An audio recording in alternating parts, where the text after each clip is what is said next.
കാസർകോട്ടെ പ്രവാസി വ്യവസായി അബ്ദുൽ ഗഫൂറിന്റെ കൊലപാതകത്തിന് പിന്നിൽ കൂടുതൽ പേരുണ്ടോ എന്ന് അന്വേഷിക്കുമെന്ന് ഡിവൈഎസ്പി കെ.ജെ. ജോൺസൺ. മോഷണം പോയ സ്വർണത്തിന്റെ ഒരു ഭാഗം തെളിവെടുപ്പിനിടെ നഗരത്തിലെ ജ്വല്ലറിയിൽ നിന്ന് കണ്ടെടുത്തു. പ്രതികളെ ഉടൻ കസ്റ്റഡിയിൽ വാങ്ങുമെന്നും കെ.ജെ. ജോൺസൺ പറഞ്ഞു. ആദ്യം അദ്ദേഹത്തിന്റെ വാക്കുകളിലേക്ക്.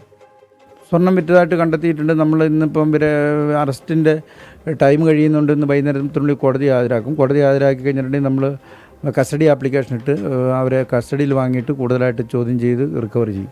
മറ്റ് പ്രതികളെക്കുറിച്ച് ഇനി അന്വേഷണം നടക്കില്ല. ഇപ്പം ജസ്റ്റ് 3-4 പ്രതികളെ അറസ്റ്റ് ചെയ്തിട്ടുള്ളൂ. ബാക്കിയുള്ള ആർക്കൊക്കെ ഇതിൽ പങ്കുണ്ട്, ഇവരുടെ അനധികൃതമായ സ്വത്ത് കൈകാര്യം ചെയ്തത് ഇതിലൂടെ ആണെങ്കിൽ അവർക്ക് ഇതിലെന്താണ് പങ്ക് എന്നൊക്കെ മനസ്സിലാക്കിയതിന് ശേഷം ബാക്കിയുള്ള കാര്യങ്ങൾ ചെയ്യും. അരുൺ പാറയ്ക്കൽ ചേരുന്നുണ്ട് വിവരങ്ങളുമായി കാസർഗോട്ട്. അരുൺ പാറയ്ക്കൽ, പ്രാഥമിക അന്വേഷണത്തിൽ തന്നെ കൂടുതൽ പേരുടെ പങ്ക് സംബന്ധിച്ചുള്ള സൂചനകൾ, സംശയങ്ങളൊക്കെ ഉണ്ട്. ഇതിന്റെ അന്വേഷണം എങ്ങനെ മുന്നോട്ട് കൊണ്ടുപോകാനാണ് പോലീസ് ആലോചിക്കുന്നത്?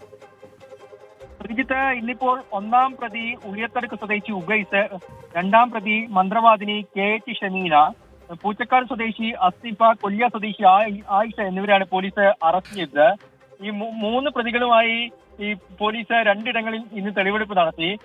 ആദ്യം ഈ അരമന, കാസർഗോഡ് നഗരത്തിലെ അരമന ജ്വല്ലറിയിലായിരുന്നു തെളിവെടുപ്പ്.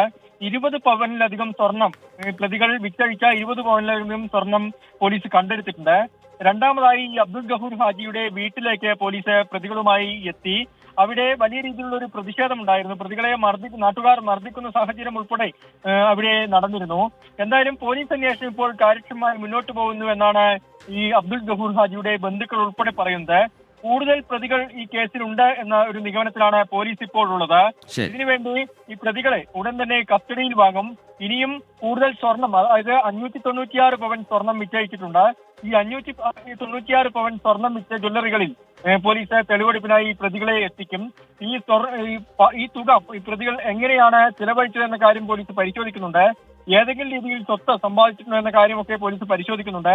അങ്ങനെ ഇവർക്ക് സഹായം നൽകിയ ആളുകളിലേക്ക് കൂടി ഈ കേസിന്റെ അന്വേഷണം നീളുന്നു എന്നുള്ളതാണ്. ഈ പ്രതികളെ കസ്റ്റഡിയിൽ വാങ്ങുന്നതോടെ കൂടുതൽ പ്രതികളിലേക്ക് കാര്യങ്ങൾ എത്തുമെന്നാണ് അറിയാൻ സാധിക്കുന്നത്. അറിയിച്ചിട്ട് ശരി, പ്രവാസി വ്യവസായി അബ്ദുൽ ഗഫൂറിന്റെ കൊലപാതകത്തിന് പിന്നിൽ കൂടുതൽ പേരുണ്ടോ എന്ന കാര്യത്തിൽ വളരെ വിശദമായ അന്വേഷണം വരും എന്നാണ് ഡിവൈഎസ്പി കെ.ജെ. ജോൺസൺ വ്യക്തമാക്കുന്നത്. അരുൺ പാറാട്ട് അതിന്റെ വിശദാംശങ്ങൾ പങ്കുവയ്ക്കുകയായിരുന്നു.